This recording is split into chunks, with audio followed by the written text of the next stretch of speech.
안녕하세요. LA 뷰티쇼입니다. 오늘 인플레이션 수치가 발표되었습니다. 미국의 CPI. 시장은 살짝 실망하는 듯한 그런 분위기인데요.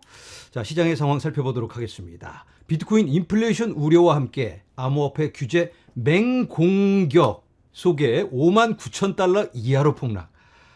지금은 6만 달러를 왔다 갔다 하고 있는데 오늘 여러 소식이 나오면서 살짝 시장이 위축되면서 5만 9천 달러 아래로 잠깐 빠졌다가 지금은 가격을 찾아가고 있는 그런 상황입니다.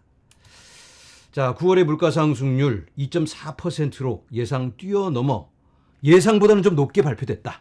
그런데 지난달에는 2.5%였습니다. 추세는 여전히 하락. 좋은 모습이기는 합니다. 제롬 파월도 크게 어긋나지만 않으면 지금의 완화 정책 이어갈 걸로 예상이 됩니다. 자, 그런데 이 부분이 약간은 시장에 불안감을 안겨주고 있지 않나. 실업수당 신청 2023년 8월 이후 최고치 기록.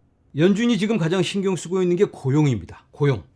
인플레이션이 벌써 하락 추세를 보여주고 있기 때문에 크게 문제될 것 같지는 않습니다. 자, 이번 달 초에 발표된 비농업 부문 고용 수치 굉장히 좋게 발표가 됐죠. 그런데 그 속을 들여다보면 이게 뭐 그렇게 그다지 희망적이지는 않습니다. 왜냐하면 일자리가 늘어나긴 늘어났는데 식당 관련 임시직이라든지 그리고 가장 문제가 있어 보이는 부분이 정부 관련 일자리입니다. 정부 관련이라면 공무원이라든지 뭐 정부에서 직접 일하는 여러 산하 기관들, SEC 같은 데서도 지금 일자리를 늘리고 있어요. 그리고 백투스쿨 개학이 되었기 때문에 선생님들이 많이 투입됐습니다.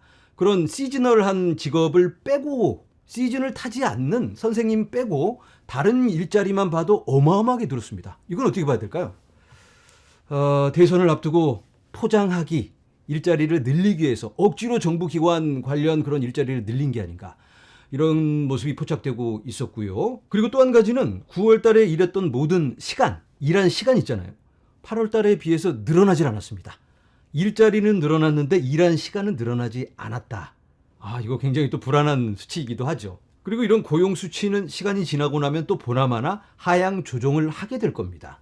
그래서 이렇게 액면으로 보이는 수치보다는 실제는 더 안 좋다라는 걸 시장이 조금씩 체감하고 있기 때문에 더 불안하게 시장이 반응하고 있지 않나 이렇게 볼 수 있을 것 같습니다. 자, 오늘 발표된 CPI 2.4% 보시는 것처럼 여전히 하락 추세를 이어가고 있습니다. 그리고 10월의 인플레이션은 살짝 올라갈 수 있습니다. 왜냐하면 지금 전쟁 중이죠. 전쟁이 일어나고 있으니까 기름값이 올라가고 그리고 이번 달 초에 미국 항만에 파업이 있었습니다. 이 파업 사태로 인해서 굉장히 시장이 불안감을 느꼈는데 많은 사람들이 파업을 한다는 소식에 미리 물건을 사재기를 했거든요. 마켓 가면 살 수 없는 물건들이 막 생길 수 있으니까 안 들어올 수 있으니까. 지금 미국의 마켓에 가면 휴지를 살 수가 없습니다. 화장실 휴지를 살 수가 없다. 큰일입니다. 저희 집에 휴지가 다 떨어져 가고 있는데 걱정이에요. 마트마다 다니면서 조금씩 사 모아야 되는 그런 상황. 어제 코스트코에 갔는데 하나도 없어요. 미국 사람들은 왜 휴지에 이렇게 집착을 하는 걸까? 화장실 휴지가 없어도 다른 대안이 있다는 걸 잘 모르는 모양이에요. 다른 방법이 있는데 참. 자, 오늘 암호화폐 규제 맹공 속에 비트코인이 하락했다, 폭락했다 이런 기사가 나왔는데 맹공격이라면 무슨 공격일까? SEC. 역시 또 SEC가 일을 저지릅니다. 암호화폐 시장 조성자 컴벌랜드 DRW를 고소하다. 규제기관은 해당 회사가 증권으로 판매된 암호화폐 자산을 매매했지만 증권 딜러로 등록하지 않았다고 주장했습니다. 미등록 증권을 거래하겠다. 매번 듣는 그런 시나리오입니다. 미등록 증권이라면 코인을 말하는 거죠. 이런 솔라나, 폴리곤, 코스모스 아톰, 알고랜드, 파일코인 이런 코인을 마음대로 거래하게 했다. 코인 자체는 증권이 아니죠. 그런데 SEC는 거기에 대해서도 완전히 인정을 하고 있지는 않은 것 같은데 다른 가능성을 열어놓고는 있는 것 같습니다. 그런데 오늘 주장하고 있는 그런 내용을 보면 SEC는 컴벌랜드가 아톰을 2023년 2월 20일에 상대방에게 보낸 이메일에 현재 이더리움과 이오스를 제외하고 이 부문에서 가장 작은 수익을 올린 코인 중 하나는 아톰입니다. 라고 영업 멘트를 날렸다. 암호화폐가 계속 호황을 유지한다면 따라잡기 랠리가 예상된다. 이렇게 투자자들에게 영업 멘트를 날리고 사게 했다. 증권 계약이나 마찬가지다. 이건 상식적으로 말이 안 되는데 금값 올라가는 것 같은데요 하고 이렇게 전화하면 그것도 증권 판매인가요? 야, SEC 참 상식에 어긋나는 막무가내 어거지 주장 계속 이어지고 있습니다. 우리는 SEC의 이번 조치로 인해 사업 운영이나 유동성을 제공하는 자산에 어떠한 변경도 하지 않습니다라고 강하게 컨버랜드가 입장을 밝히고 있습니다. 이렇게 입장 발표를 했고요. 예전에는 이더리움도 증권이라고 그러더니 이제는 뭐 어떻게 되는 거야? 기준이 도대체 뭐야? 끝까지 싸우겠다. 자, 화면에 보이는 게리 겐슬러 SEC 위원장이 이렇게 말합니다. 암호화폐에 대한 의견을 내놨는데 이것이 화폐가 될 가능성은 낮다. 겐슬러는 또한 암호화폐 사기를 지적했습니다. 존경심을 담아 말씀드리자면 2020년 이 분야의 주요 인물들은 현재 감옥에 있거나 인도를 기다리고 있습니다. 그러니까 다 때려잡아야 된다. 이걸 주장하고 있는 게리 겐슬러. 모든 암호화폐가 화폐가 되겠다는 게 아니에요. 화폐의 기능도 할 수 있는 겁니다. 자, 여러분, 이게 뭔가요? 휴대폰, 스마트폰, 전화기의 기능을 하고 있죠. 그런데 이게 전화기 기능을 위해서 존재하는 건 아닙니다. 여러분들 이걸 가지고 전화에 사용하시는 분들은 전체 사용의 뭐 5% 정도밖에 되지 않을 것 같습니다. 저도 전화를 하려고 이걸 들고 있는 건 아니에요. 이걸로 이메일을 확인하고 카톡을 보내고 유튜브를 보기 위해서 이걸 들고 있는데 마찬가지로 코인을 발행하는 프로젝트들이 이 코인을 화폐로 만들겠다라는 목적이 아닙니다. 기술의 발전, 인프라를 구축하고 신기술을 통해 새로운 혁신을 이루고 우리들의 살아가는 방법이 달라질 수 있는 그런 가능성을 제시하고 있는 게 이런 많은 프로젝트입니다. 화폐는 비트코인이면 충분합니다. 다만 이런 프로젝트들은 화폐의 기능도 하겠다. 이러한 이야기인 겁니다.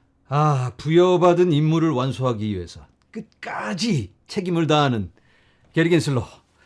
이 게리 겐슬러의 마지막을 함께 기다려봅니다. 자, 게리 겐슬러를 제거하기 위해 리플이 반격을 가합니다. 얼마 전에 SEC가 항소를 했죠. 리플이 오늘 맞항소로 맞섭니다. 어떤 내용일까? SEC는 모든 핵심 사항에서 패소했습니다. 그래서 항소한 것입니다. 오늘 리플은 계약에 필수적인 권리와 의무가 없다면 투자 계약이 있을 수 없다는 주장을 포함하여 아무것도 남지 않도록 하기 위해 교차 항소를 제기했습니다. 중요한 점은 SEC가 XRP 자체가 증권이 아니라는 판결에 항소하지 않겠다고 이미 밝혔다는 것입니다. 그들은 토큰 자체가 증권이 될 수 있다고 제안한 다른 사건에서도 사과하기도 했습니다. 그것이 법이고 이러한 다른 문제에 대한 항소는 그것을 바꾸지 않습니다. 이 소송의 가장 중요한 핵심은 바로 XRP 자체가 증권이냐 아니냐. 그 핵심 내용에 대해서는 SEC가 무릎을 꿇은 상태예요. 다만 이걸 파는 과정에서 증권 형태로 팔았다. 여기에 대해 어느 정도 논리를 펼 수는 있습니다. 자, 작년에 SEC는 리플의 거래소에서 XRP 판매와 직원 및 개발자를 대상으로 한 리플의 다른 XRP 배포가 증권이 아니라는 판결에 대한 조기 항소를 시도했지만 실패했습니다. 개발자들한테 월급으로 XRP를 준 거, 여기에 대해서 그건 증권이야 라고 했다가 실패를 했죠. 토레스 판사가 그건 증권이 아니다 라고 판결을 내려줬습니다. 그들은 아마도 이를 다시 추구할 것이고, 그리고 그들은 다시 두 가지 모두에서 패소할 것입니다. 우리는 연방항소법원이 마침내 겐슬러의 우리 산업에 대한 잘못된 공격의 중심에 말뚝을 받기를 기대합니다. 겐슬러는 지금 반대를 위한 반대를 하고 있고 또 여러 정치적인 의도로 이런 공격을 퍼붓고 있습니다. 자, 이러한 겐슬러에게 리플이 말뚝을 쿵쿵 박아버리기를 기대해봅니다. 자, 리플 소식 이어갑니다. 암호화폐 회사의 은행 등급 서비스 제공하기 위해 보관 사업 확대, 수탁 서비스를 확대하겠다, 이러한 의지인데요. 새로운 기능을 사용하면 기업은 XRP 레저에서 실제 자산뿐만 아니라 다른 암호화폐도 토큰화하고 관리할 수 있습니다. XRP 레저의 기능을 확장하겠다라는 의지로 보여지는데요. 은행 수준의 기술을 제공하기 위해 수탁 서비스 기능을 추가했다. 이 기능은 XRP 레저와 맞물리는 통합이 되는 그러한 기능입니다. XRP 레저에서 다른 토큰을 지원을 하죠. 그런 토큰이 활발하게 거래될 수 있도록 덱스를 제공해서 유동성을 확대하고요. 그리고 이게 가장 중요합니다. XRP 레저에서 실제 자산, RWA, 실물 자산입니다. RWA와 다른 암호화폐를 토큰화하고 관리할 수 있게 한다. 자, 이 RWA가 매우 중요한데요. RWA라면 레리 핑크가 틈만 나면 나와서 영업을 날리는, 이제는 RWA, 모든 자산이 토큰화되는 그런 시대가 온다. 이렇게 영업을 하고 있습니다. 자, 모든 자산이 토큰화되었는데 그 토큰화된 자산을 내가 이 지갑에 넣고 관리를 잘못하면 다 잃어버릴 수도 있습니다. 내 집이 날아갈 수도 있다. 토큰화된 내 집을 안전하게 복원할 수 있는 수탁 서비스를 해줄 수 있는 그런 회사가 있으면 좋겠죠. 나도 나를 못 믿으니까 이 안전한 수탁 서비스 하는 회사에 맡긴다면 토큰화된 내 자산을 안전하게 지킬 수가 있습니다. 자, 이 리플의 야망을 엿볼 수 있는 움직임이 작년에 포착이 됐죠. 작년에 리플이 커스터디 서비스라는 회사를 인수합병했습니다. 가장 규제가 까다로운 뉴욕에서 수탁 서비스 라이센스를 갖고 있는 이 회사인데 그런 라이센스는 이제 추가로 발행하지도 않습니다. 그래서 이걸 갖기가 굉장히 어려운데 리플이 과감하게 거기에 투자를 했습니다. 아마 이걸 위해서 그렇게 움직인 게 아닌가. 자, 수탁 서비스로 보관되는 암호화폐 자산의 양은 2030년 최소 16조 달러에 도달할 것으로 예상되며 게다가 2030년까지 세계 GDP의 10%가 토큰화될 것으로 예상됩니다. 자, 이 어마어마한 규모의 토큰화되는 시장, 이 시장을 겨냥한 리플의 움직임이다라고 볼 수 있겠습니다. 네, 리플의 수탁 서비스 기사를 보면서 코인을 관리하는 게 얼마나 중요한지 다시 한번 생각하게 됩니다. 지난주에 제가 코인 관리를 잘해야 된다, 해킹 당하면 큰일 난다, 화면에 보이는 레저 나노 X를 가지고 계신 분이 해킹 당한 사연을 보내드렸습니다. 많은 분들이 그 영상을 보시고 댓글에 아휴, 이 개인 지갑 가지고 있다 큰일 나겠네, 역시 거래소가 최고야, 이런 말씀들을 많이 하셨어요. 그렇죠. 개인 지갑 관리 잘못하면 돌이킬 수 없는 상황이 일어날 수 있습니다. 역시 거래소가 최선의 선택이 될 수 있겠죠. 어떤 분들께는 그렇습니다. 하지만 모두에게 적용되는 건 아니고 저 같은 경우는 코인베이스를 믿지 않습니다. 그래서 코인베이스에 있는 모든 코인을 이 디센트 지갑으로 옮겼습니다.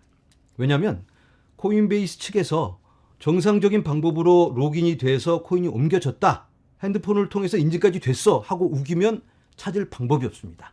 실제로 어느 분이 연락을 주셨는데 코인베이스에 보관하고 있던 코인을 다 털렸다고 합니다. 해킹을 당했는데 코인베이스 측에서는 정상적인 방법으로 로그인이 돼서 옮겨진 그런 트랜잭션이기 때문에 자기네들은 책임이 없다, 이렇게 이야기를 하니까 결국은 이분이 포기를 할 수밖에 없었습니다. 너무나도 안타까운데 그래서 저도 매일 내 코인베이스에 코인 잘 있나 매일매일 쳐다보고 있으려니까 스트레스가 장난이 아니에요. 그래서 모든 코인을 개인 지갑으로 옮겨놨더니 이제는 맘 편안하게 잠을 잘 수가 있습니다. 그래서 어떤 분들께는 이 하드 지갑이 훨씬 더 좋은 선택이 될 수 있습니다. 이 디센트 지갑에 혹시 관심이 있으신 분들은 지금 세일을 하고 있다고 합니다. 45% 세일을 하고 있어요. 10월 14일 9시까지. 이 디센트에서는 행사 때마다 협찬을 해주고 계십니다. 이번 크리스마스 때도 협찬을 해주셔야 되는데 그래서 이렇게 소개를 안 해드릴 수가 없습니다. 특히 이렇게 45% 세일을 한다니까 관심 있으신 분들은 확인해 보시고요. 영상 아래 링크를 남겨놓도록 하겠습니다. 그리고 레저에서도 세일을 크게 하고 있는 것 같습니다. 디센트만큼 크게 세일은 아닌데 나노엑스를 사면 $30 비트코인을 받게 되고요. 새로 나온 레저 플렉스를 사면 $50 비트코인을 받게 됩니다. 행사가 15일까지입니다.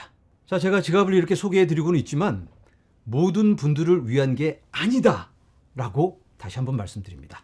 이 하드 지갑은 모두를 위한 선택이 아니에요. 어떤 분들은 이 개인 지갑을 사시면 절대 안 됩니다. 쳐다보셔도 안 된다, 이거 사면 안 된다 라고 말씀드리는 거예요. 자, 어떤 분들이 사면 안 될까? 당연히 이걸 관리를 못하면 사면 안 되겠죠. 이 영상을 보시는 분 중에 가족이 아닌 다른 분의 도움이 있어야만 코인을 관리하실 수 있는 분, 이런 분들은 개인 지갑이 아닙니다. 개인 지갑 사용하시면 안 돼요.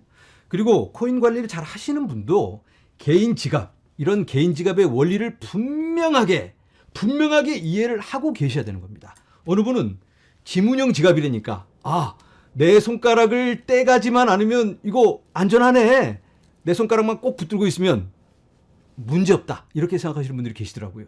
자, 여러분, 우리 집 대문을 꽁꽁 잠궈놔도, 어마어마하게 센 그 자물통으로 꽉꽉 잠궈놔도 우리 집 집문서가 날아가면 소용이 없습니다. 이 복구 구절은 집문서와 같다. 아무리 내가 코인을 다 잘 보관하고 지문으로 꼭 누르고 있어도 손가락으로 복구 구절 날아가면 그냥 이 안에는 아무것도 없는 겁니다. 집문서가 날아가는 것과 같다. 그래서 복구 구절 관리 너무 중요하다. 손으로 꼭 적어서 잘 보관. 그리고 지난번에 제가 말씀드린 것처럼 컴퓨터라든가 스마트폰, 이 스마트폰 사용이 좀 어려우신 분들, 능숙치 않은 분들도 사용하시면 안 됩니다. 이런 개인 지갑 필요 없다.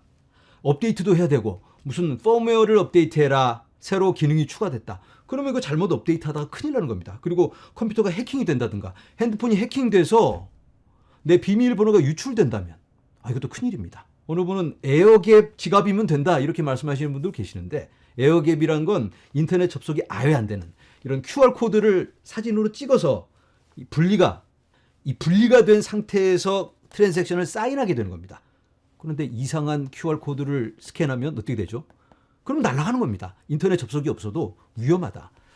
내 지갑 관리를 정확하게 할 수 없는 분들은 절대 사용하시면 안 된다. 개인 지갑을 사용해도 복구 구조를 관리를 잘못하면 낭패를 당하게 되고요. 안전한 대형 거래소를 사용해도 핸드폰 해킹 당하고 컴퓨터 해킹 당하면 큰일 날 수 있습니다. 그래서 여러분들 보안 관리 철저히 하시고 우리의 자산은 우리가 지켜야 된다. 다시 한번 경각심을 가지시면 좋겠습니다. 네, 우리가 지금 기다림의 시간을 지나고 있습니다. 그 과정 속에 우리가 인내하고 성장해야 하지 않을까 이렇게 말씀드려보고요. 그리고 오늘 나눈 지갑 관리, 거래소 계정 관리, 보안 이런 것들 우리가 철저히 해서 우리의 자산 우리가 지키면서 우리들의 미래 설계해야만 할 것 같습니다. 이번 영상은 여기까지입니다. 여러분 감사합니다.